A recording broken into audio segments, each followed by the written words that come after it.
I'm absolutely delighted now to be joined by Scott Grayson from the American Public Works Association. Scott, welcome. Thank you very much. Thanks for having me. Nice to see you here. You too. Give us a little bit of a thumbnail sketch on the American Public Works Who Association. are we? Yeah, exactly. So we actually have about 29,000 members in North America, and they're largely working in areas of public works, streets, bridges, stormwater, clean water.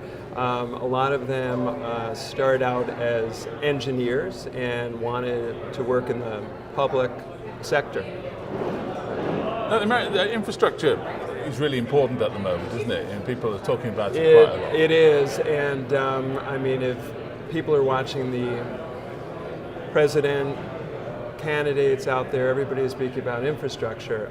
One of the hardest issues is our infrastructure right now is crumbling. Right. And so cities all over the United States and Canada and the world are really looking at how do we prepare for what's coming in the next few years. And so to really manage their infrastructure right now and start spending some money on it. But as we know, a lot of the municipalities can't actually pay to make that happen. Now you talked about municipalities, so what are you doing here and what are your links with the ICMA? Well, we actually have a long and positive history working with one another. We were actually in the same offices in Chicago in the 1930s.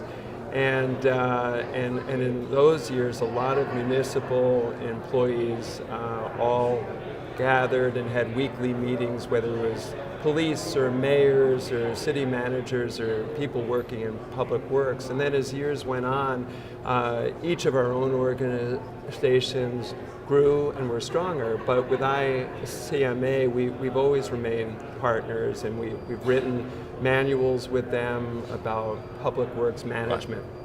So my last question is kind of what's the future look like? What kind of projects will you and the ICMA maybe work with on together? Sure. Well, I see there's a lot of areas that we are able to work on. I mean, city managers are faced with meeting the needs of residents, city council, and they have to work with their staff as well. Right. So there's a lot of overlapping management issues that we can work on with one another, as well as education. Well, Scott, thanks ever so much indeed for coming to talk to us today. Thank you very really much. Appreciate it. Yeah. Thank you. Thank you.